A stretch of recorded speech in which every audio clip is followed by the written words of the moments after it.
buenos días a todos. El día de hoy vamos a dar comienzo al seminario y tenemos el placer de tener como invitada a Xochitl Arteaga Villamil. Xochitl practica filosofía, historia y estudios de la tecnociencia desde una perspectiva feminista y su principal interés son algunas narrativas científicas, considerando su inseparable dimensión política, ¿no? Sus líneas de investigación más recientes implican las relaciones como patrones de análisis en biología y las figuraciones que se pueden tejer a partir de las experiencias con microorganismos y la filosofía de procesos. Ha realizado estancias de investigación en el Instituto de Fisiología de la UAP con el doctor Eduardo Monjaras Guzmán, en el Instituto de Investigaciones Filosóficas de la UNAM con el doctor Carlos López Beltrán, así como en el Departamento de Filosofía de la Universidad de California en Davis con el doctor James Grismer. Y bueno, sin más preámbulo, le cedo la palabra a Xochitl para que nos empiece a hablar acerca de su seminario. Adelante, Xochitl. Hola a todas, todos, buenos días, es un gusto estar aquí con ustedes. Y bueno, antes que nada, quiero comenzar agradeciéndole a Eduardo por el espacio para atender los puentes entre disciplinas que aparentemente se encuentran tan alejadas. Me parece una iniciativa increíble, ¿no? Abrir este tipo de espacios son detalles que parecen un poco irrelevantes, pero cuentan muchísimo. Y pues por otro lado, a una amiga que nos puso en común, ¿no? Para que esto fuera posible. Voy a compartirles una pequeña, bueno, no es tan pequeña presentación, y después de eso me interesa mucho platicar con ustedes.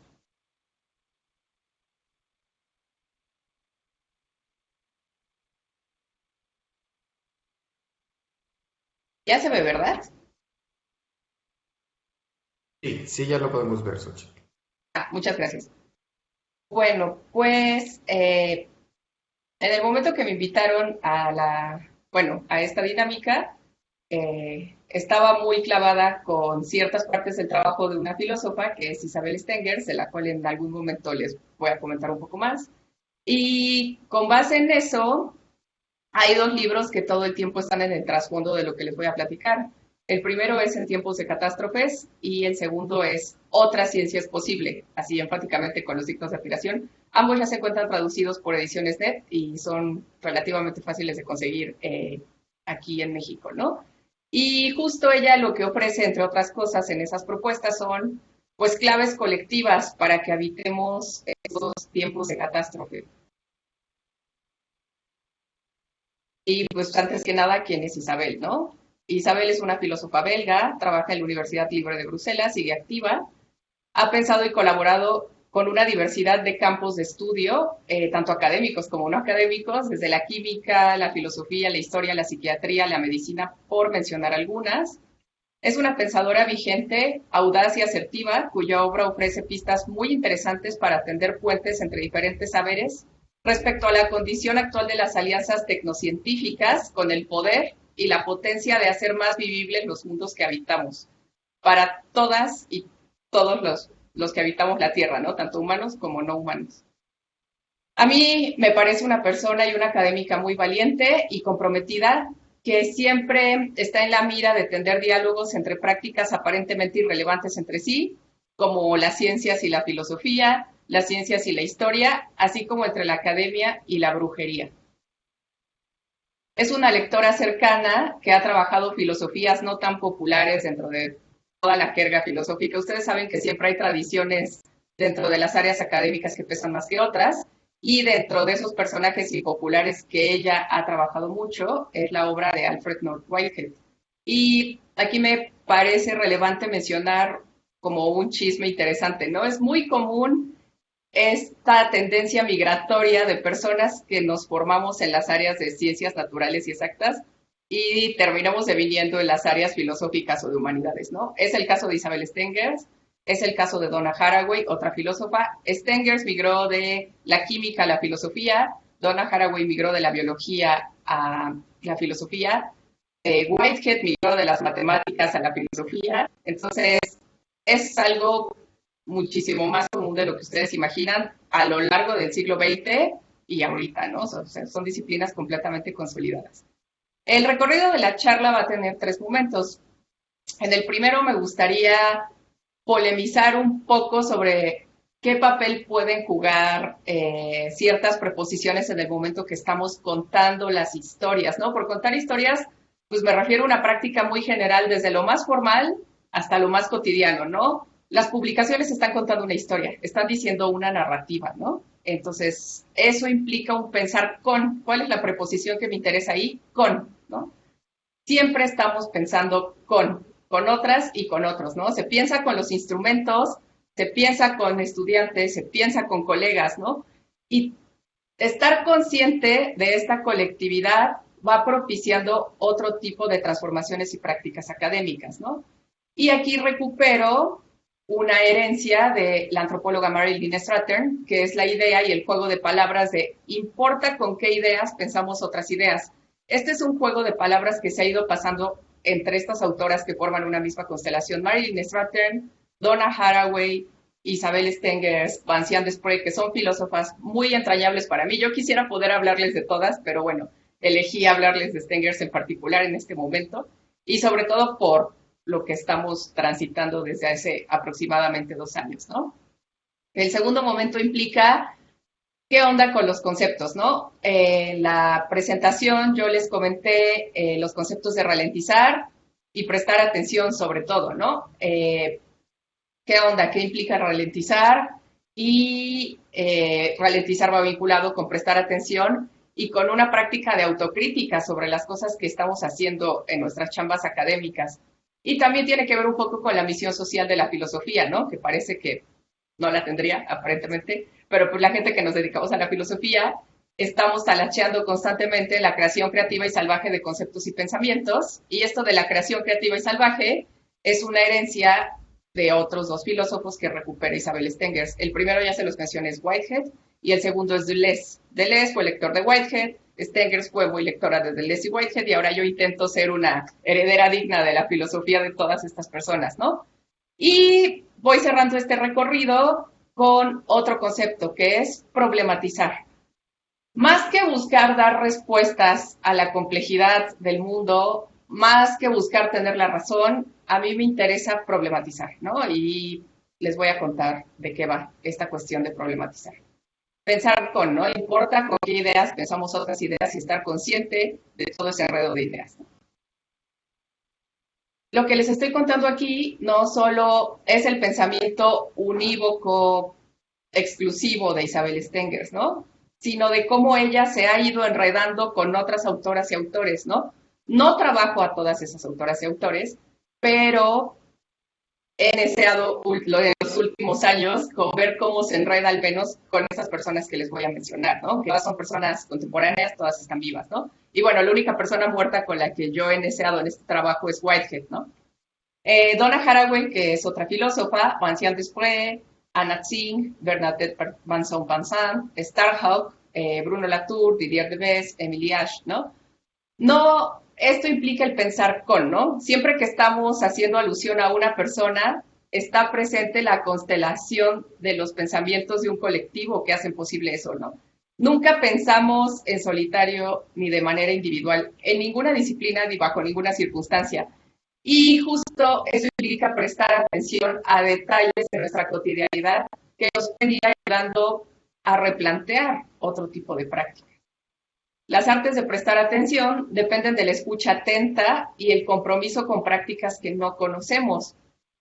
Prestar atención implica que tú tienes la disposición y la vulnerabilidad a 2 cosas. Primero, a reconocer que no sabes algo y segundo, a escuchar qué puede ofrecer o qué tiene que decir ese algo, ¿no? Y me parece muy relevante la clave de prestar atención porque desde la práctica académica estamos muy entrenadas y entrenados a hablar, ¿no? Entonces, un movimiento interesante ahora sería entrenarnos para callar y en un segundo momento para escuchar, ¿no? Importa con qué ideas pensamos otras ideas, porque esto impacta en la manera en que contamos las historias sobre lo que hacemos e incluso impacta toda la dinámica diaria de las personas con las cuales convivimos. Pensar con y la relevancia de las preposiciones, en este momento pues, me estoy enfocando solo en con, pero cuando prestamos atención a este tipo de conceptos, no solo se trata de una cuestión de estilo, ¿no? O de coherencia, sino de qué manera y qué mensajes estamos buscando transmitir, ¿no? Académicamente hablando entre nosotras y nosotros, y sería maravilloso que esas elaboraciones académicas pues trascendieran, ¿no? Las paredes virtuales o de concreto en las cuales estamos habitando desde esta chamba, ¿no? Entonces, al momento de exponer nuestros argumentos, este pensar con busca generar tramas horizontales y plurales donde se sabe que conocer es un asunto siempre colectivo, ¿no? Este viejo mito de una persona, generalmente un hombre, pensando solo, haciendo alusión a la razón, o sea, sus pensamientos pueden ser maravillosos, pueden estar muy chidos, pero si esa persona no colectiviza de alguna forma lo que está pensando, pues se queda con él y se muere con él. No trasciende esa dimensión, ¿no? Por eso es tan interesante y tan relevante la dimensión colectiva del pensamiento. Pensar siempre es una práctica dinámica y colectiva que involucra devenir con otras y con otros, tanto humanos como no humanos, en la fabricación de conocimiento. Ya había mencionado hace un rato, ¿no? No solo depende de mí, depende de las personas que yo tengo a cargo, si tengo personas a cargo en un grupo de investigación, depende de redes que me sostienen para que yo pueda llegar a hacer ese trabajo de investigación, depende de instrumentos, depende de otra clase de sujetos experimentales, si estamos hablando del caso de experimentación con otros organismos, plantas, animales, bacterias, lo que ustedes quieran, o incluso también es un involucramiento con cuestiones que generalmente les llamamos abióticas, ¿no? Si estudias el agua, si estudias partículas, todo esto involucra esa red dinámica para que podamos llegar a pensar y conocer algo, ¿no?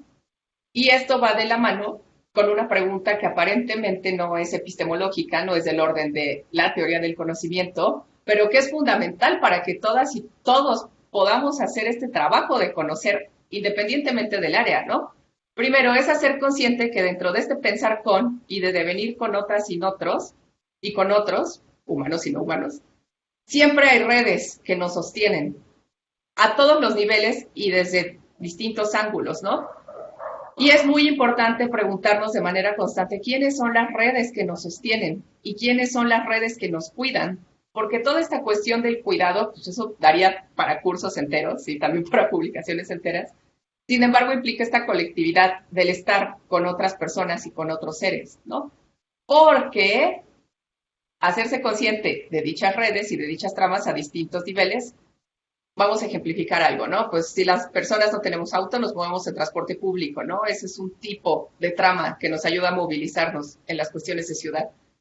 Si no tenemos tiempo, no sabemos cocinar, dependemos de que alguien nos cocine, ¿no? Si no tenemos tiempo, no sabemos lavar, limpiar los lugares donde habitamos, dependemos de que alguien nos ayude a cuidar esos espacios, a cuidar a nuestras familias, a cuidar a las personas que queremos. En fin, el cuidado es una cuestión necesaria que nos cohesiona, pero que no siempre está en el primer plano, no siempre es tomada como relevante, porque generalmente ha sido una categoría feminizada, ¿no? Que se distribuye al ámbito de lo privado, ¿no? Entonces, en este sentido, el cuidado es una relación que todas y todos necesitamos en varios momentos de nuestras vidas, siempre. Puede que no siempre necesitemos el conocimiento, pero siempre vamos a necesitar del cuidado, o sea, es inevitable, ¿no? Y en ese sentido es una cuestión que debemos de pensar y que nos debe de jalar a la reconstitución de ese colectivo en todos sus niveles, ¿no? Entonces, en varios momentos de nuestra vida hemos necesitado y vamos a necesitar cuidado, ¿no? Y lo que hemos atravesado en los últimos 2 años también lo ha manifestado, ¿no? De una manera muy abrupta, pero nos ha hecho conscientes de esa dimensión, ¿no? Y esto depende de la conciencia de la vida en colectivo y de ser responsables con esa vida en colectivo y nuestro papel dentro de esos colectivos. De la mano con este cuidado de pensar de que devenimos con otras y con otros, hay unas pequeñas claves para evitar esta catástrofe que también vienen desde resistencias muy concretas. Hay ideas de repente muy abstractas, muy raras y lugares comunes, lamentablemente prejuiciosos, de lo que implica la resistencia y la lucha, ¿no? Sin embargo, tanto resistencia como lucha son cuestiones muy plurales, son históricas y dependen de los momentos donde se estén llevando a cabo pues, los grupos que están resistiendo y luchando, ¿no? Una manera muy concreta de resistir y de luchar es cultivar la alegría, ¿no? Dentro de lo que estamos haciendo es encontrar el goce, ¿no? Dentro de esta colectividad, ¿no? No estoy diciendo que todo sea alegría y que siempre debemos estar felices y vender un tipo de coaching, ¿no? Así superficial. No. El punto es que siempre vamos a estar en estas tramas donde hay tensión, donde hay estrés, sí, pero una forma de resistir a eso es hacernos esta pregunta de ¿qué me hace estar aquí? ¿Qué me hace gozar de estar en este tipo de prácticas, ¿no? Laboralmente hablando. Entonces debemos cultivar en este colectivo una alegría lúcida y exigente para aliviar la irritación que nos provoca habitar en esta catástrofe y esta irritación de tolerar lo intolerable, ¿no? Vivir rodeados de noticias desbordantes, altos índices de violencia, el estrés laboral de las cuestiones administrativas cotidianas, ¿no? El atravesar la pandemia en sus distintas etapas, ¿no? Así como el dolor que acarrea estos grados de toleración. La alegría de pensar juntas y juntos la manera de resistir a los procesos de devastación capitalista que enfrentamos todas las formas de vida y las nuevas formas de barbarie que se avecinan. Entonces, una pequeña clave que siempre va a ser una invitación, nunca va a ser una imposición, ¿no? La invitación es encontrar esa alegría en las cosas que hacemos. En cuanto a los conceptos, que es una chamba filosófica, ¿no? Una de las cosas a las cuales nos dedicamos, a la creación creativa y salvaje, aunque a veces no es tan creativa y salvaje porque se trata de heredar otro tipo de filosofías, ¿no? Como les conté, alguien lee a alguien y ese termina leyendo a alguien de la siguiente generación y es como esta herencia de lecturas, de repente. Uno de los conceptos que yo les quiero contar es el de ralentizar, porque me parece una clave muy urgente para los modos de vida tan acelerados a los cuales estamos siendo orillados de manera innegable, ¿no? En todos los niveles, ¿no? En el nivel educativo, en los niveles académicos de trabajo, en los niveles de producción de las cosas que necesitamos para sobrevivir, ¿no? Entonces, la imagen que nos domina desde hace mucho tiempo es la de una locomotora que avanza hacia un precipicio y los frenos no responden, ¿no? Todas estas cuestiones de crecimiento, desarrollo, la economía debe crecer, todo esto va cruzado por un esquema de valores que principalmente se rige por cuestiones de un sistema económico, ¿no? No estoy diciendo que lo económico no importe, pero cuando lo económico predomina, va a haber consecuencias para todas las formas de vida en el planeta. Entonces, esto nos lleva a todo este tipo de narrativas que generalmente suelen ser apocalípticas, desmotivantes y desmovilizantes, desde la literatura y la ciencia ficción con cuestiones de zombies o cuestiones de invasiones nucleares y este tipo de cosas. Entonces, pensar el fin del mundo nos lleva a dos polos que a mí en particular no me gustan. Uno es este polo apocalíptico, porque el polo apocalíptico desmoviliza y también trae un concepto de culpa que no nos sirve para nada, ¿no? Y el segundo polo es el de la total indiferencia. Ya todo está así, nada se puede hacer, no se puede cambiar, ¿no? Ya solo hay que resignarse. Entonces yo estoy huyendo de esos dos polos, aunque a veces las creaciones apocalípticas pueden ser interesantes dentro del aspecto del arte, películas, literatura, ciencia ficción y demás. Sin embargo, quiero encontrar un matiz en toda esa escala de claroscuros para que colectivamente pensemos otra manera del fin del mundo para que las cosas puedan ser un poco más habitables, ¿no? Y uno de los puntos más innegables de pensar el fin del mundo es que habitamos una tierra que se derrite de calor, ¿no? O sea, el cambio climático es una cuestión muy compleja, muy difícil de materializar, porque justo nuestras herramientas de entrenamiento académico en todas las áreas, por cuestiones prácticas, no es que esas cuestiones no funcionen, pero respondían a un mundo que hasta la década de los 70 del siglo XX operaba de esa forma, reducíamos, controlábamos ciertas variables, interpretábamos ciertas cosas, pero toda esta dimensión tan monstruosa del cambio climático, pues nos moviliza y nos debe de congregar a pensar la complejidad de esta incertidumbre que estamos atravesando, ¿no? Es muy difícil materializar de una manera muy analítica qué es el cambio climático, ¿no? Porque justo los efectos se empiezan a ver de manera gradual cada vez más y es completamente impredecible, ¿no?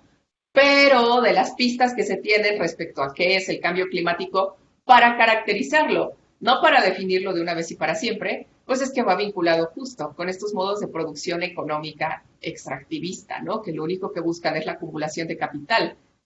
Y pues si ese sistema de valores nos rige de esa forma tan global, claro que va a ir permeando a todos los niveles, incluso a nuestro nivel de trabajo, ¿no? Entonces, otra de las características de esta tierra que se derrite de calor pues es el momento, el punto de quiebre de la gran aceleración posterior a la Segunda Guerra Mundial, ¿no? Donde se empieza a producir de todo de forma muy masiva. Uno de los ejemplos concretos aquí es que la producción de plástico posterior a la Segunda Guerra Mundial, pues se incrementó de una manera brutal, ¿no? Nunca se había producido tanto plástico en la historia de la humanidad. Y el punto no es satanizar o decir, no, ya no usen plástico para siempre, que es completamente imposible, ¿no? Dependemos de ese vínculo con el plástico hasta cierto punto, sino que se empezó a producir de esta manera tan acelerada una sustancia en distintos materiales, bueno, no una sustancia, ¿no? Todo este material plástico que posteriormente no sabíamos cómo canalizar, ¿no? No pensamos a largo plazo las consecuencias porque solo estamos pensando en la inmediatez. Entonces, ralentizar va haciendo toda esta caracterización, toda esta constelación para que poco a poco nos podamos hacer responsables si queremos, si podemos y en la medida de lo posible, pues de este mundo tan alocado, ¿no? Que estamos viviendo. No hay secretos en esto, ¿no? O sea, van a decir, pues vaya, no nos está contando tampoco nada nuevo, ¿no? Sabemos que vamos a este precipicio y que vamos mucho más rápido de lo previsto y que las personas más precarizadas son las personas que sufren más las consecuencias, ¿no? Las personas que viven en las barrancas y que en la época de lluvias, pues viven todas las consecuencias de estos fenómenos naturales que son inevitables, que dependen de los ciclos anuales de la Tierra. Las personas que viven cerca de zonas costeras donde arrasaron con el manglar por construir una zona turística, en fin, ¿no? Entonces, las personas que no tienen opción y los seres que no tienen opción o que no tienen un lugar para dónde ir, que no tienen refugio, pues son los seres mucho más afectados dentro de todas estas problemáticas. También hay matices, ¿no? Dentro de toda esta caracterización del cambio climático. Esto es una amenaza barbárica, ¿no? Que cobra diferentes formas a todos los niveles. Y es una catástrofe, ¿no? Indisociablemente, estas catástrofes siempre son ecológicas y sociales. No es solo que se pierda el ecosistema tiene formas de vida y tiene cuestiones temporales, pues milenarias, que lo llevaron a ser lo que es. Aparte del duelo que implica perder el ecosistema, generalmente ese ecosistema está asociado a poblaciones humanas, ¿no? Entonces, estas cuestiones son barbáricas porque implican la muerte de muchísimos seres, de formas que pues casi se están haciendo inevitables y muertes frente a las cuales nos estamos acostumbrando, ¿no? Y esta cuestión barbárica era inimaginable en la década de los 70 del siglo XX. Entonces, en pocas décadas nos estamos enfrentando a una serie de problemas muy brutales, pues que también tienen una mella emocional, ¿no? Nos dejan ahí, nos atraviesan emocionalmente y dices, pues a caray, ¿no? ¿Cómo podemos intentar hacer algo frente a toda esta serie de cosas tan devastadoras? Así, ralentizar es una opción frente a lo que no hay posibilidad de posición neutra, ¿no? Ni de las posturas desmovilizantes que ya les comenté hace un lado, ¿no? Lo apocalíptico o lo indiferente. Entonces, ralentizar se estaciona entre los matices que buscan una potencia para actuar, para hacer algo, ¿no? No para resolver el problema, porque nadie puede resolver el cambio climático, ¿no? O el calentamiento global. No, esa no es mi ruta, sino para que de los lugares y los colectivos dentro de los que estamos, con los que convivimos, pensemos claves, si es posible, para ralentizar cosas que hacemos. Estamos comprometidas y comprometidos a todas las escalas, ¿no? Porque en todas las escalas se plantea la pregunta, ¿qué hacemos? ¿Nos reapropiamos de esta realidad y de las condiciones de esta realidad para hacer algo? ¿Aceptamos ese destino fatídico o nos resignamos? Entonces, pues cada quien decide qué hacer. O bueno, también no pensar o pensar que esto no sirve de nada, pues es un tipo de resignación. Desacelerar, ralentizar, entonces, es una capacidad de reapropiarse, no de tolerar, de los intereses divergentes y de dar a las razones de las y los otros lo que a ellas y a ellos les interesa. El poder de hacernos dudar, de modificarnos, transformarnos y hacernos entender nuestros propios intereses de otra manera, porque no solo habitamos el mundo, nosotras y nosotros, sino lo habitamos un colectivo diverso de seres que necesitan ciertas circunstancias ecológicas particulares para poder vivir. Voy a abonar en dos ejemplos respecto a la importancia de analizar los problemas desde una cuestión que ralentiza, ¿no? El primero es el peligro de la criminalización de la desobediencia civil. Bueno, disculpen el helicóptero. Transmitiendo desde Puebla hay como una afrenta brutal, paréntesis, para la cuestión de los ambulantes y se cree que los helicópteros son una buena forma de combatir el crimen de a pie en las calles, ¿no? Cierro paréntesis. Entonces, el primer ejemplo en el que quiero abonar es el peligro de la criminalización de la desobediencia civil, no de la desobediencia civil no violenta, como un acto de resistencia. Entonces, inmediatamente cuando existen estos actos de desobediencia civil, tanto mediáticamente como desde el poder, se les canaliza como violentos, gente que perturba. Y el lugar pésimo, común y prejuicioso de la gente anarquista, ¿no? Que el anarquismo no tiene nada que ver con ese lugar común y prejuicioso, ¿no? Y dentro de esto, Stengers nos cuenta que hubo un grupo de campesinas y campesinos que fueron a intervenir un campo de papas genéticamente modificadas en Bélgica. Entonces, esos campesinos y campesinos estaban conscientes de los daños, ¿no? De todos estos dispositivos genéticamente modificados sobre la tierra, sobre la salud, sobre sus condiciones de empleo, ¿no? O sea, esa gente claro que sabe lo que iba a pasar. Hicieron una acción directa en los campos de papas frente y en protesta a la desinformación y a toda esta aparente resolución de problemas que traían los dispositivos de la agroindustria en Bélgica, ¿no? Así como las problemáticas para la vida que tienen los agrotóxicos.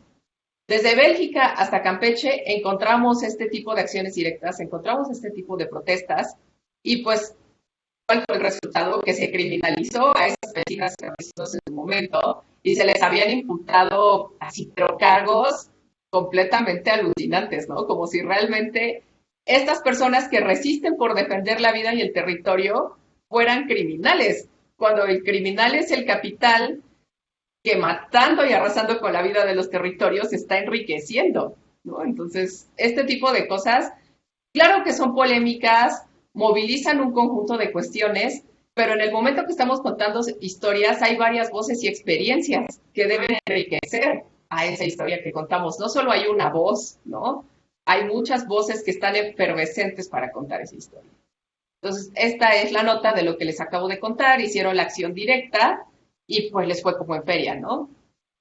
Tuvieron cargos de 8 meses a más en prisión y demás solo por protestar. Entonces, ¿qué está pasando, no? Con el derecho a la protesta y a manifestar que algo te incomoda o que algo no está bien, cuando tú estás presentando razones. No solo es una queja absurda de no, a mí no me gusta, ¿no? Sino que estas personas sabían lo que estaba en juego y por lo mismo hicieron esa acción directa. Las penas posteriormente se fueron suavizando, sin embargo, esta es una señal, ¿no? De si protestas, ya sabes lo que te puede pasar. Y en el caso de Campeche, esta es una recomendación, ¿no? De una defensa del territorio, es un documental que les pasó a las abejas, de cómo se convive con los agrotóxicos y cómo cuando se rompen estas tramas de vida, principalmente las de los polinizadores, en este caso las abejas locales del sureste mexicano, pues se pone en riesgo toda la siembra, ¿no? La siembra no solo es la semilla, la tierra y la planta, sino depende de otra trama de seres como los polinizadores. Entonces el documental nos cuenta qué ocurre en este contexto, ¿no? Qué pasa con los activistas, qué pasa con las resistencias de los pueblos originarios, cuál es el papel de los agrotóxicos, cuál es el papel del gobierno, el papel de las legislaciones, en fin. Esto está en ciernes. Lo que se logró aquí en el momento de finalización del documental es que se logró llevar un amparo a la Suprema Corte de Justicia en el cual se prohibía la siembra, ¿no? De todas estas cuestiones que involucran dispositivos transgénicos y agrotóxicos. Sin embargo, una cosa es el nivel y el plano de la ley y otra cosa, pues, es la vida cotidiana, ¿no? Son problemáticas que paso así muy de rápido, no son las únicas que existen en el país y en el mundo, y pues a ellas les antecede una cuestión que justo empieza a explotar en la década de los 70 del siglo XX, que Rachel Carson inauguró de una manera tan brillante en el libro Primavera Silenciosa, que es la cuestión de las revoluciones verdes, ¿no? Toda esta maquinaria agroindustrial que lo que hace es especializarse por hacer de la comida un negocio y no de hacer de la comida un ámbito de alimentación, ¿no? El segundo ejemplo es un ejemplo que, bueno, de manera personal siento que nos trastoca más en el ámbito académico y en todas las instituciones con las que estamos más familiarizadas y familiarizados. es la proliferación de lo que Stenger llama el New Management, ¿no? En todos los ámbitos. ¿Qué implica este New Management? Nos comenta el caso de una enfermera, ¿no? Las enfermeras ahora resulta que no pueden pasar más de 3 minutos con un paciente. Este ejemplo fue dado en un contexto previo a la pandemia, ¿no? Ahora tenemos que repensar este tipo de cosas que contaban una historia antes de la pandemia y ver si se actualizan o de qué manera se pueden actualizar o tenemos que pensar cosas nuevas después de la pandemia, ¿no?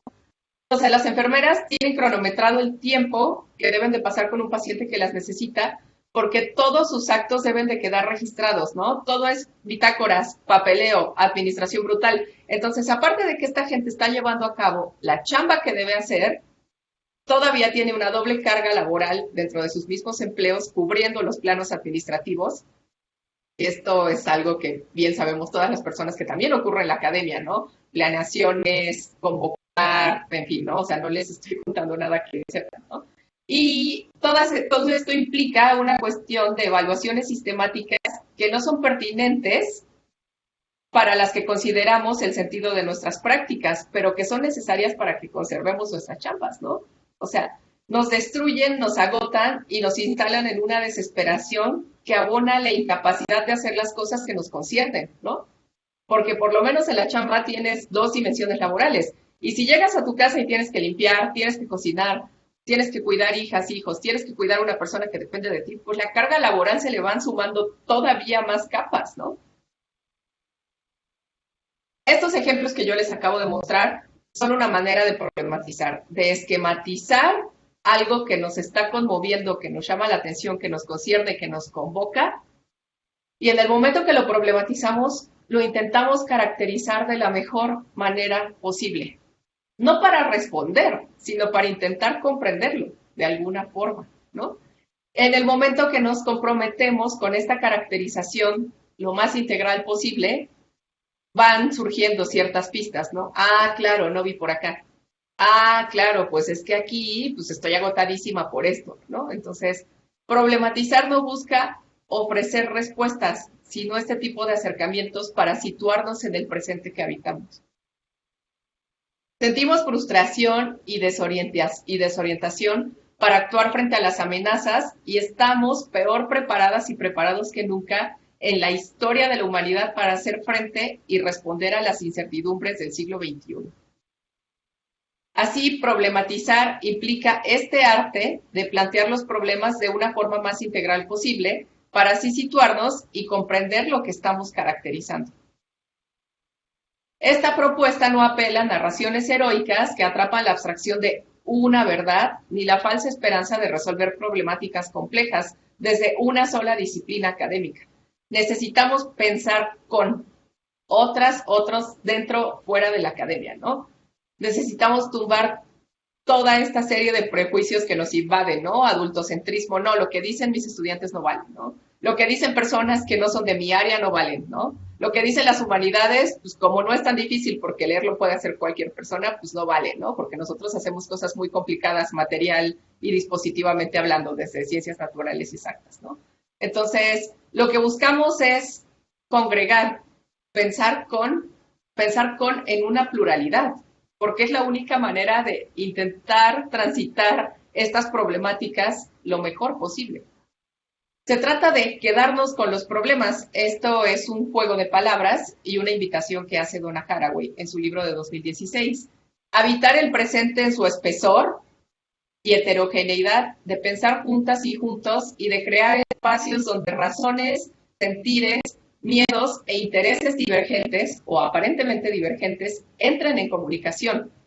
Obviamente esto se está contando muy rápido y aparentemente trivial, pero es muy difícil, ¿no? O sea, sabemos dentro de los ámbitos académicos que hablar con las otras y con los otros es algo muy complicado, pero es algo que tenemos que empezar a hacer.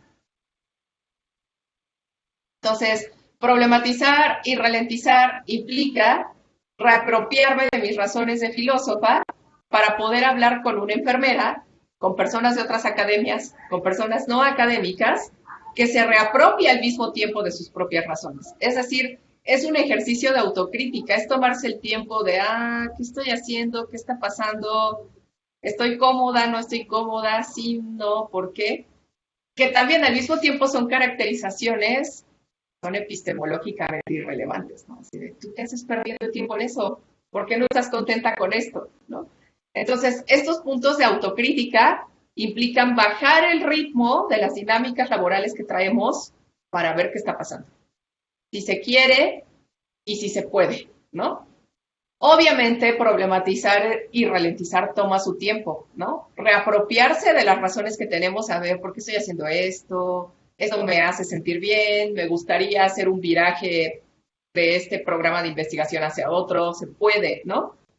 Y tomar tiempo, abrir esta fisura, ¿no? En nuestras dinámicas tan aceleradas, nos hacen vivir y luchar por algo, ¿no? Ejemplos concretos, pues los vimos anteriormente, ¿no? Estos campesinos y campesinas que irrumpen frente a la industria de los agrotóxicos están problematizando y están ralentizando, ¿no? No se necesita ser necesariamente una persona de academia para hacerlo. De hecho, esas personas lo hicieron y la academia sobre de eso vincula y empieza a contar historias, y empieza a problematizar desde otra arista, ¿no? Y pues hacer una crítica frente a el aumento burocrático brutal que se vive en las instituciones, ¿no? O sea, ¿para qué es el exceso de papeleo? No estoy diciendo que todo el papeleo esté mal, pero el exceso de papeleo está mostrando como un conjunto de síntomas, ¿no? Control, agotamiento del personal, en fin, ¿no?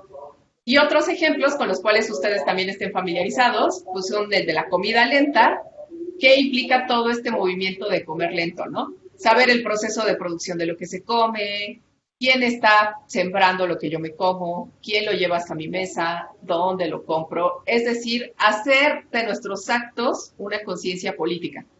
Y también existe la academia lenta, la Slow Academy, ¿no? Que principalmente ha sido empujada por un conjunto de mujeres que tienen la carga laboral encima del cuidado del hogar y de la maternidad, ¿no? Así como una infinidad y multiplicidad de resistencias. Entonces, dentro de las claves que yo puedo compartir a través de Isabel Stenger, pues primero es darnos tiempo, insisto, si se quiere y si se puede, de volver a crear lo que no ha podido destruirse, ¿no? De reapropiarnos de esas razones. Otra clave que debemos de tener en cuenta es evitar el moralismo y el resentimiento, ¿no? No se trata de, ay, ustedes están así por su culpa, ¿no? Ustedes se lo merecen. Porque ese atrincheramiento o esa actitud beligerante, pues nos vuelve a llevar a posiciones inoperantes, ¿no? Es decir, como, ay, yo le aviento la bolita al otro, el otro está así porque se lo merece, se lo buscó, y entonces al fin y al cabo quedamos en el mismo lugar, ¿no?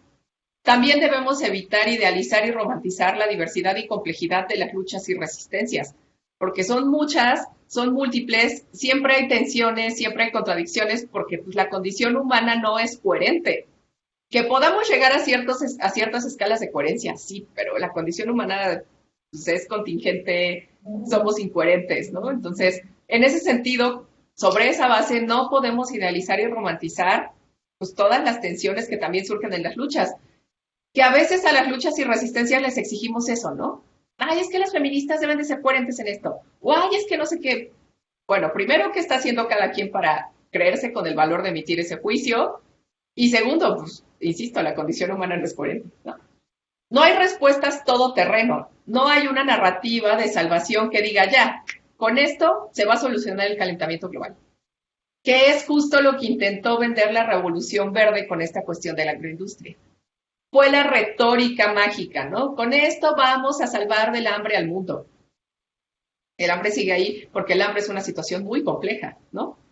Hay que tener cuidado también de estas retóricas, ¿no? Con esto se van a minorar los índices de violencia.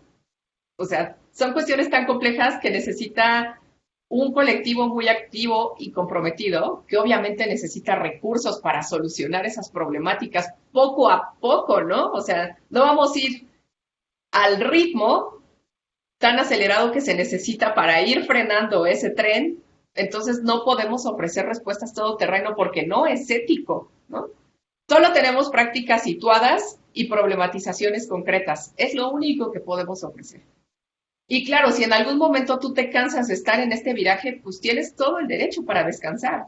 O sea, también es sorprendente que descansar sea una cuestión revolucionaria o que las personas por descansar sientan culpa, ¿no? Bajo todo este sistema tan acechante de producción y no parar de trabajar, ¿no? Tampoco se trata de que una disciplina ahora va a tener la razón privilegiada que debe callar a los otros saberes y que debe decirles de por dónde ir. No, lo que necesitamos es pluralidad, encontronazos, sentarnos todas y todos en la mesa con nuestra diversidad. Claro que en un primer momento todo el mundo va a querer hablar, ¿no? Pero ¿qué puede pasar después, ¿no? De sentarnos todas y todos a la mesa. Yo creo que debemos intentar, ¿no? Ese ejercicio de sentarnos en nuestra diversidad a la mesa y ver qué puede pasar. Creo que va a ser complicado al inicio, pero tengo esperanza en que el diálogo y la escucha puedan irse cultivando poco a poco, ¿no? Con la finalidad de tender puentes, abrazando las tensiones y contradicciones que esto conlleva, ¿no?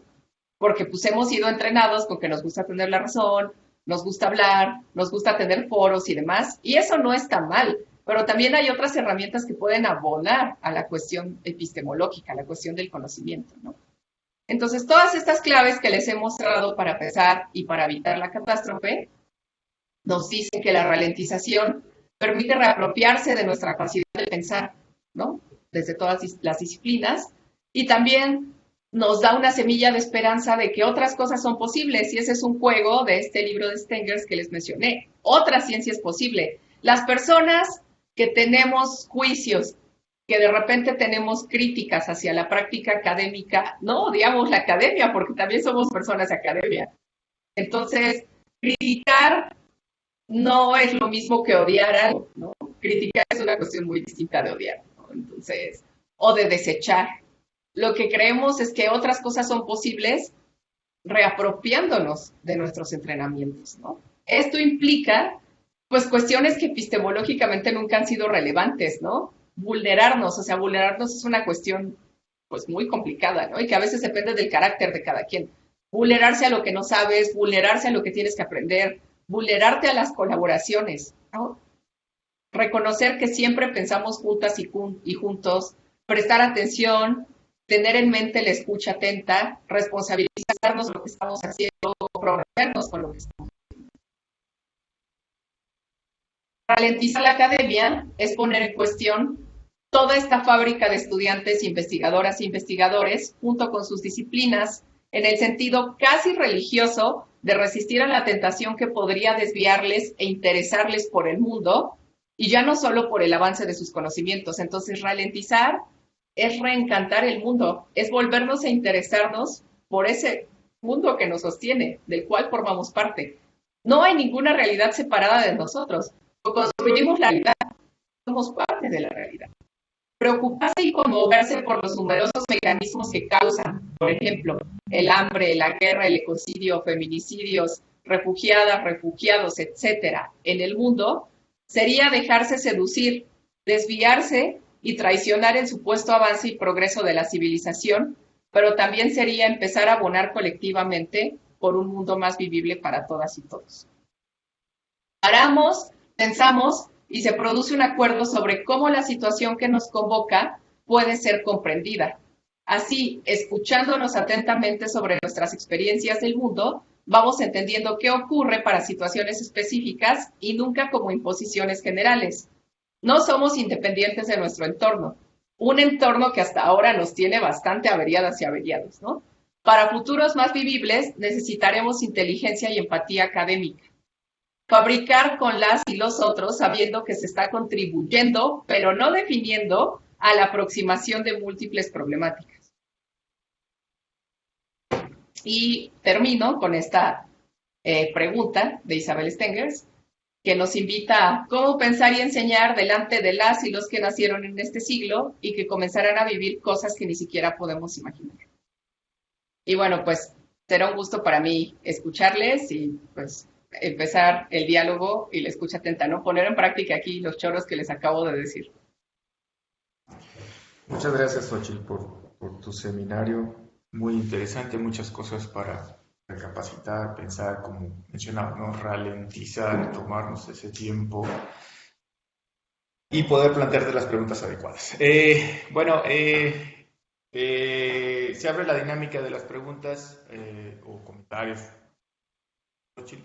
Igual, ya sabemos, a través del chat pueden escribir sus preguntas, yo se las voy a ir transmitiendo a Xochitl, o si alguien quiere a preguntarle directamente a Xochitl, pues abrimos los micrófonos para que ¿Y le hagan la qué tal? pregunta. Yo quisiera, Bernardo Mendoza.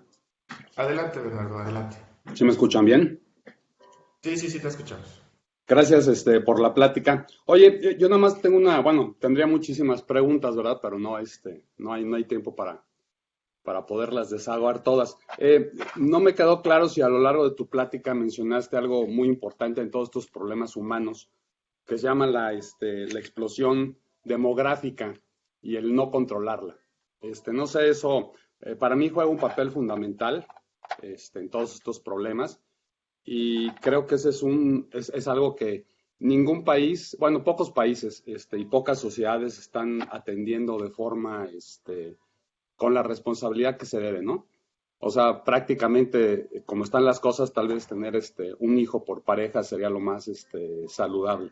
No sé tú qué pienses o cómo en tu discurso, por así decirlo, tomen en cuenta este problema tan grave que es realmente lo que nos está poniendo en jaque como humanidad y al mismo tiempo jaque al planeta entero. Gracias. ¿Cómo le hacemos? Respondo de una a una, sí, ¿no? Yo creo. Bueno, es la única que ha surgido hasta el momento. ¿La respondo? Sí, sí, sí, sí, por favor, adelante, Xochitl, sí. Bueno, es un problemón y justo, me parece que no tengo una respuesta única ni última para una problemática de ser tantas personas en el mundo. Voy a caracterizar un conjunto de cosas. Primero, no todas las personas en el mundo somos iguales. Enfrentamos condiciones de desigualdad y súper inequitativas. Vamos 7.000 billones increciendo, ¿no? Estamos previendo que vamos a llegar a 11.000 billones en poco tiempo, ¿no? Digamos, para el fin de siglo. Entonces, la cuestión poblacional y los aspectos demográficos han sido estudiados desde el área en la que yo estoy, que son los estudios sociales de la ciencia y la tecnología, principalmente y con mucho cuidado por las tendencias racistas, clasistas y eugenésicas a las que pueden conducir. Justo el concepto de población tiene históricamente dentro de su genealogía unas cuestiones malthusianas del control poblacional, porque muchas veces cuando se avientan estos discursos van principalmente a las mujeres pobres, a las mujeres racializadas y a las mujeres que no tienen las condiciones para acceder a toda la complejidad de educación sexual, anticonceptivos, derecho a la salud. Eso es una de las dimensiones. Entonces, la población no es homogénea, la población es heterogénea y dentro de esta problemática del cambio climático se ha visto que el nivel de vida y de consumo de las personas de clase alta, principalmente del norte global, son las que causan mucho más afectaciones y huellas ecológicas que los de las personas pobres. Entonces, poniéndonos en una perspectiva abstracta, bastante fría y que, bueno, sí, a mí me parece un poco espeluznante. Una persona o una familia que tiene 5 hijos que viven en condiciones de pobreza jamás va a tener el impacto que una persona de una buena clase social que tenga un hijo o que no tenga hijos. Entonces, hay que ir cruzando conjuntos de opresiones que incluyen a la clase y a la raza, así como ubicaciones geográficas desde donde se está haciendo esa invitación, porque también yo no me siento para nada con ningún derecho, sobre todo siendo mujer en México, donde es una cuestión que no tenemos derecho a decidir en todo el país, diciéndole a las personas que solo pueden tener un hijo, ¿no? Es como una declaración que yo considero peligrosa. Y también hay muchos avances de feministas de Medio Oriente y de Oriente, donde estas políticas que se llevaron a cabo en su momento en China y en la India, pues la política de solo un hijo acarrearon un conjunto de problemáticas brutales, ¿no? Asesinatos de niñas, bueno, en fin, ¿no? Entonces, creo que somos lo suficientemente listas y listos para juntar nuestras cabezas y pensar esta cuestión de la explosión demográfica de una manera más compleja, sin volver a caer en los lugares y las heridas del pasado, ¿no? ¿A qué me refiero con eso? Esterilizaciones forzadas de mujeres indígenas, esterilizaciones forzadas de mujeres negras. También hay esterilizaciones forzadas de hombres, pero son temas mucho más difíciles de hablar. Pues son casos históricos reales, ¿no? En México, en Latinoamérica, en Estados Unidos, que son los casos que conozco, pues debemos de apelar por pensar mejor esta cuestión y también problematizarla con los niveles de consumo y con la cuestión de la clase social. Y ya nada más cierro la pregunta con esta problemática y polémica que hay de estos grandes millonarios, que durante la pandemia se hicieron mucho más millonarios todavía. Los viajes que están haciendo en las naves, que claro, están gastando su dinero, un dinero que, por ejemplo, en el caso de el que perteneció a Amazon, logró precarizando a toda la gente a niveles muy extremos dentro de su empresa. Logró hacer todo este viaje espacial y demás, dejando una huella ecológica brutal. O sea, es que lo que él hizo ha contaminado muchísimo más de lo que contaminamos muchísima gente, ¿no? Entonces... Perdón que te interrumpa ahí. Yo difiero completamente en esto que acabas de decir. Toda la parte aeroespacial, incluyendo aviones, contaminan como un 3% del global. Así que un solo vuelo espacial no creo que haya hecho más huella que te gusta, que una ciudad común y corriente. Entonces yo difiero ahí en lo que acabas de decir, porque creo que los datos no son los correctos. Pero bueno, entiendo que el problema es muy complicado, ¿no? Pero lo que me queda claro es que si no se atiende desde el punto de vista tal vez inclusive personal, todo lo que mencionaste ahorita es muy claro, es el gobierno poniéndonos el gobierno que sea, poniéndonos este tipo de conductas, ¿no? Yo creo que debe ser del individuo, decir, oye, el mundo está bastante complicado como para tener hijos de manera indiscriminada. Y bueno, creo que con esto yo ya paro mi intervención. Muchas gracias. Gracias. Y bueno, gracias también, Xochitl, por la respuesta. ¿Alguien más tiene una pregunta, algún comentario para Xochitl? Igual lo pueden hacer a través del chat o bueno, se abren micrófonos para preguntar a Xochitl.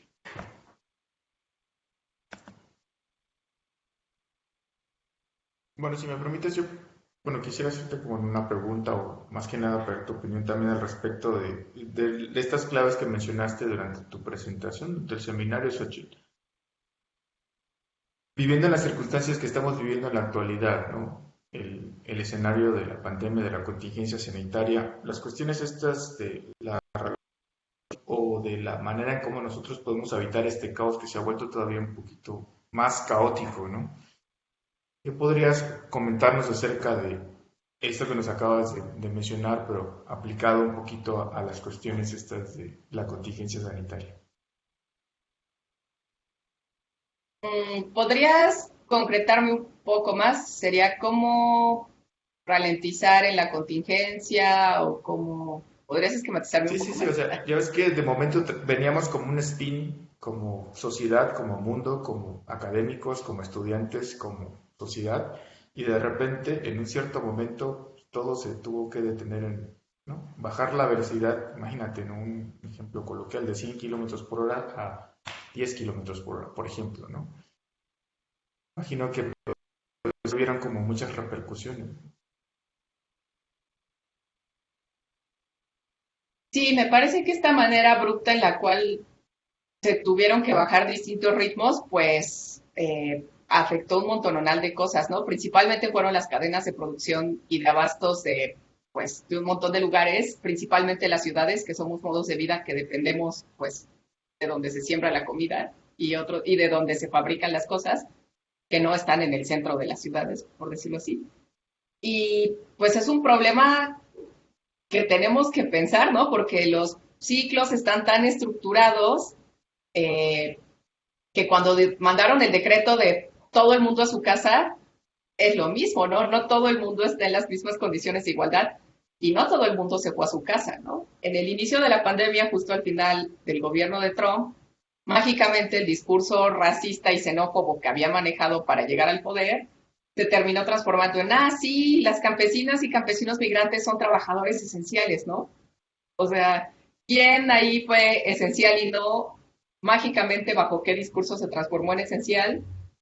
¿Y cuánto mejoraron sus condiciones laborales, no? Yo me atrevo a decir que nada.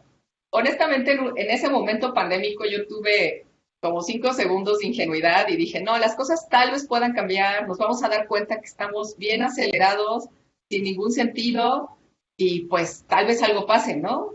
Y 3 doritos después, webinarios por todos lados, actividades virtuales por todos lados. La transición también fue muy abrupta, ¿no? Claro que hubo un momento de confusión en donde nadie sabía qué hacer, pero después siento que nos acoplamos otra vez al ritmo de otras formas, ¿no? Ahora ya sales muy bien con las medidas de seguridad, todo se termina transmitiendo por webinarios.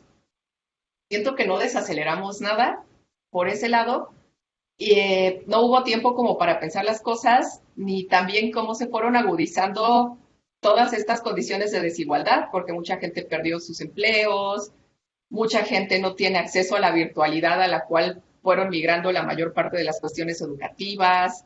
Entonces, pues es algo a lo que le sigo dando vueltas, pero así de que el mundo haya cambiado un poco para bien, pues creo que solo nos acomodamos con cubrebocas a las cosas, pero no creo que haya cambiado para bien. Bueno, cubrebocas y todas las pruebas ¿no? para hacernos a vidas y por haber, ¿no?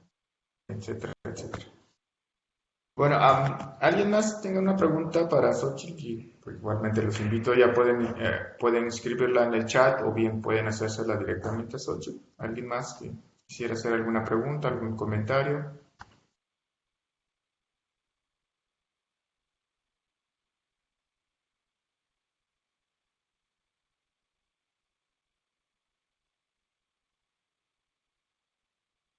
Hola, Lalo Xochil, ¿cómo están? ¿Qué tal, Lilian? Bien. Bien, qué bueno. No, pues yo a manera de un poco de reflexión, estamos viviendo como en un mundo bastante, como comentábamos, acelerado y tratar de resistir a la catástrofe nos ha convertido como, eh, pues aunque tengamos una visión de relativizar o de tener abierto nuestro panorama más allá de lo que hacemos o de lo que nos dedicamos en la ciencia, pues seguimos inmiscuidos en un mundo totalmente globalizado, ¿no? En donde, pues nosotros más que nada como académicos tenemos el de público muere, ¿no? Entonces, toda esta presión nos está llevando realmente a sacar de foco nuestro quehacer real científico, ¿no? Ya no trabajamos tal vez como para eh, poder proporcionar a la sociedad algún conocimiento extra, ¿no? Sino como solo para cumplir. Entonces, también creo que todo esto de relativizar y tomarnos tiempo de reflexionar, pues es un buen punto para tal vez de nuestra trinchera, pues poder proporcionar un trabajo más a fondo, ¿no? Y más real, más, un conocimiento más certero y no solo pues publicar o morir, ¿no? Y caer en estas prácticas que estamos totalmente acostumbrados. Es, y me encantó tu charla, chica. Híjole, sí, es Tenemos muy complicado. eh, Porque tampoco es que tú llegues con alguien y le puedas decir, ajá, deja de publicarlo. O sea, esa no es la respuesta ni ese es el abordaje, porque eso depende pues, de los índices que te exige la chamba, ¿no? Claro. Sino, ¿qué se puede ralentizar en ese sentido? Bueno, ¿qué tienes que publicar? Pero podemos cruzar otro tipo de interrogantes, ¿no? ¿Cómo me llevo con mis estudiantes? ¿Cómo voy a hacer este tipo de publicaciones? ¿Voy a hacer trabajo de comunicación de estas publicaciones con gente que no es de mi área? ¿Voy a llevar mi trabajo a otros lugares? ¿Voy a vulnerarme a platicar con gente que no está acostumbrada a este tipo de choros, ¿no? Entonces, obviamente no se puede frenar ese aparato, esa máquina de guerra de la publicación, ¿no? No se puede. O sea, porque esto le entras o literal, sí, ¿no? O fuera, ¿no?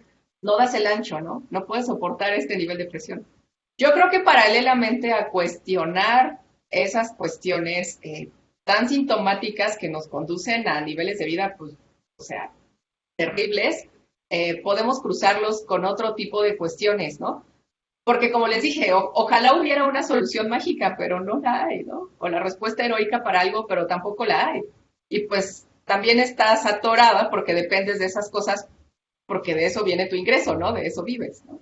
Entonces, yo creo que tomarse el tiempo por lo menos a cuestionarlo, pues ya es algo, ¿no? Porque hay gente que ni siquiera se quiere o puede tomarse ese tiempo, ¿no? Se sigue. Y pues, está bien, ¿no? El punto es que dada la heterogeneidad, tanto de las prácticas académicas como dentro de la gente de la academia, no todo el mundo podemos seguir ese ritmo. Por ejemplo, las humanidades no están institucionalmente organizadas como lo están organizadas sus áreas, ¿no? Casi siempre las publicaciones más colectivas son de 2 personas, ¿no? Somos personas que trabajamos como mucho con nosotras y nosotros mismos, cuando ustedes tienen grupos estructurados de trabajo mucho más amplios, ¿no? Institucionalmente. Entonces, en ese sentido, ustedes publican de repente más y dicen, ay, pues sí, ya ven, y eso se presta a ser recalcitrante los prejuicios. No, pues en humanidades se hacen nada, en humanidades no publican, ¿no? Y yo digo, ah, caray, ¿no? Así de que, y de repente nos dejamos llevar como por esos atrincheramientos y el chiste es no irnos por ahí, ¿no? Sino intentar encontrar fracturas para respirar y pensar las cosas de otro modo, ¿no? Pero a mí también me gustaría tener más respuestas para estos índices de puntitis y demás que pues nos tienen a todos pues, con los nervios de punta. Ojalá tuviera más que decir, pero pues no, ¿no? Y hay gente que de repente puede y decide renunciar a eso, ¿no? Bye. También es completamente entendible, pero no toda la gente lo puede hacer.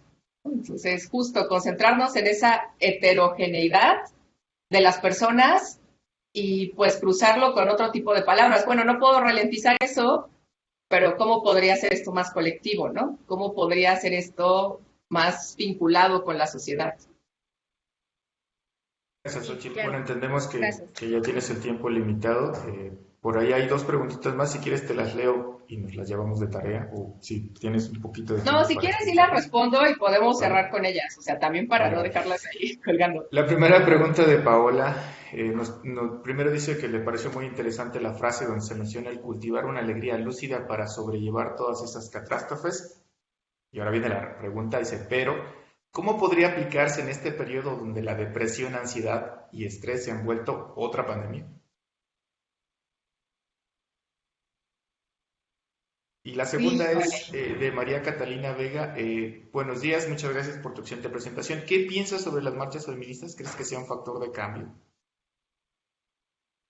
La primera, me parece que tendríamos que analizar y problematizar las condiciones a las cuales se ha orillado la precarización del sistema de salud, ¿no? Porque la pandemia explotó en la cara con sistemas de salud completamente colapsados, atravesados por corrupción, desmantelados históricamente, ¿no? También ojalá todo fuera culpa de cosas más recientes y fuera fácil señalar al responsable, ¿no? Tú.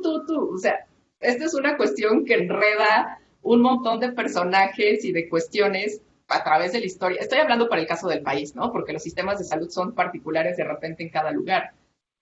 Entonces, si a cuentagotas y de manera tan complicada se pudo responder a la emergencia sanitaria de la pandemia, a mí sí me preocupa la forma en la cual no estamos para nada preparados para esta contención del ámbito emocional, afectivo y mental, ¿no?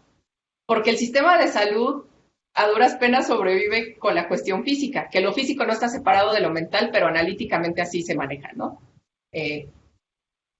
Pero lo mental está así todavía en un barco del olvido muy, muy brutal, y eso a la vez va conectado pues con los niveles de estrés, los niveles de rendimiento, la producción. Entonces, de repente, yo no digo que estén mal estas campañas con el reciente día contra la prevención del suicidio, ¿no? De llama si te sientes mal, pero pues justo una persona que está tan agotada, no va a llamar, o sea, no tienes la razón para hacer ese tipo de movimientos.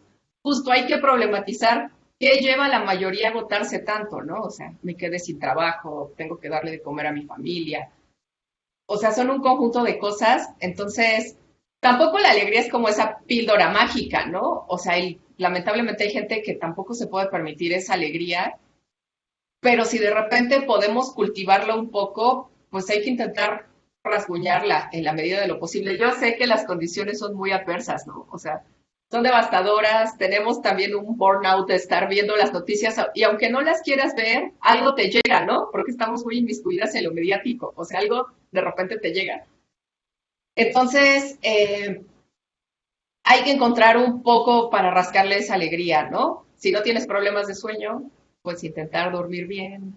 De repente, si te gusta comer una pizza, pues sentarte un momento y comer un pedazo de pizza, ese tipo de cosas, ¿no? Salir a caminar, algo, ¿no? Rascar un poquito dentro de esas fracturas, es lo que me parece. Y respecto a la otra pregunta, bueno, sobre las marchas feministas, desearía que no existieran, desearía que no existiera toda la protesta que existe, porque justo son sintomáticas de un montononal de problemas a los cuales no se les ha dado respuesta y frente a los cuales ha habido un acceso casi nulo a la justicia y a la reparación de los daños. Entonces, respecto a la explosión feminista de años recientes, principalmente al interior del país, por un lado, pues obviamente estoy descontenta porque lamentablemente sigue existiendo, ¿no? O sea, desearíamos que esos problemas ya no fueran tan graves.